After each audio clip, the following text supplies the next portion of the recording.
এই ছেলেটি পাহাড় পার হওয়ার সময় হঠাৎ করে প্রায় ৩৬০ কেজি ওজনের একটা পাথর গড়িয়ে এসে তার ডান হাতের উপর আটকে যায়। সে তখন অনেক চেষ্টা করতে থাকে তার হাতটি ছাড়ানোর জন্য, কিন্তু কোনোভাবেই সে তার হাতের উপর থেকে পাথরটিকে সরাতে পারছিল না। তখন সে সাহায্যের জন্য চিৎকার করতে থাকে, কিন্তু পাহাড়ি এলাকা হওয়ার কারণে তার আশেপাশে কেউ ছিল না যে তাকে সাহায্য করবে। তখন সে বুঝতে পারে এভাবে বসে থাকলে কেউ তাকে উদ্ধার করার জন্য আসবে না। তাই সে তখন এক হাত দিয়ে তার ব্যাগ খুলে ছোট্ট একটা চাকু বের করে, সেটা দিয়ে সে আস্তে আস্তে পাথর কাটতে শুরু করে। কিন্তু সকাল থেকে চেষ্টা করেও রাত হয়ে গেলেও সে পাথরটা একটুও কাটতে পারে না। উপায় না পেয়ে সে তার পা পাথরের সাথে বাঁধিয়ে বারবার হাত টান দিলেও কোনোভাবেই কাজ হয় না। এভাবে সব চেষ্টা করতে করতে রাত হয়ে গেলে সে তার ব্যাগ থেকে একটা দড়ি বের করে সেটা উপরে ছুঁড়ে মেরে আর একটা পাথরের সাথে আটকে রাখে, আর ওভাবে সে কোনো মতে ওই রশিটি ধরে ঘুমিয়ে থাকে। সকাল হলে সে আবার চেষ্টা করতে থাকে তার হাত বের করার জন্য, কিন্তু কোনোভাবেই সে কিছুই করতে পারছিল না। আর এখন তার কাছে অল্প কিছু খাবার রয়েছে।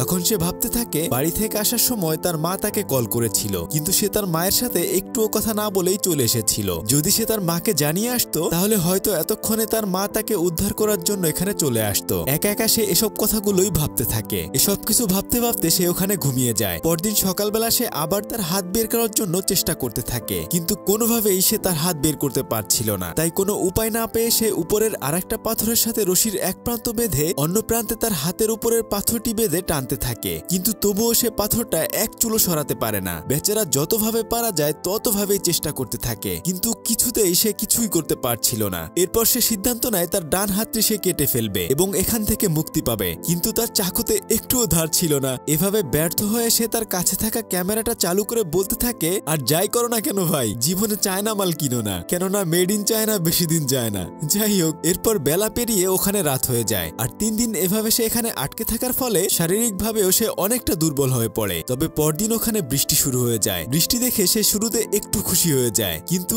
একটু পরে সে দেখে যে বৃষ্টি তখন আর থামছিল না। তবে কিছুক্ষণ পরে বৃষ্টির পানিতে পাহাড়ের ওই জায়গাটিতেও পানিতে ভরে যায়। সেজন্য সে খুব সহজেই পানির নিচ দিয়ে নিজের হাতটি ছাড়িয়ে ফেলতে পারে এবং সুস্থভাবে ওখান থেকে বাড়িতে ফিরে আসে। আসলে সবকিছুই সে স্বপ্ন দেখছিল। এভাবেই এখানে 4টা দিন পেরিয়ে যায়। তার কাছে এখন খাবার মতো কোনো কিছুই নেই। তাই সে তখন রাগে দুঃখে ওই ছুরিটা তার হাতের ভেতর ঢুকিয়ে দেয়, কিন্তু এতদিন পাথরের নিচে থাকার কারণে তার হাতের রক্ত চলাচল অনেকটাই বন্ধ হয়ে গিয়েছিল, কিন্তু তবুও সে তার হাতটি ওখান থেকে বের করতে পারে না। প্রচন্ড পানি পিপাসা জ্বালায় সে তখন নিজের প্রস্রাবটুকুন খেয়ে নেয়। এখন সে অনেকটাই ক্লান্ত হয়ে গেছে, জীবনের আশা প্রায় সে ছেড়েই দিয়েছে। তবে মরার আগে সে পাথরের গায়ে তার নাম এবং তারিখটা লিখে নেয়। একটু পরে সে তার জীবনের কথা চিন্তা করতে থাকে। হঠাৎ করে সে তার সন্তানকে দেখতে পায়। আসলে সে তো বিয়েই করেনি, তবুও সে তার কল্পনায় এগুলো দেখছিল। তবে এবার সে প্রচন্ড শক্তি দিয়ে তার হাত বাঁকা করে হাড়টা ভেঙে ফেলে। এখন আর কোনো উপায় না পেয়ে সে তার ভাঙা হাতের ওখানকার চামড়া কেটে আলাদা করতে থাকে। যদিও তার তখন অনেক বেশি কষ্ট হচ্ছিল,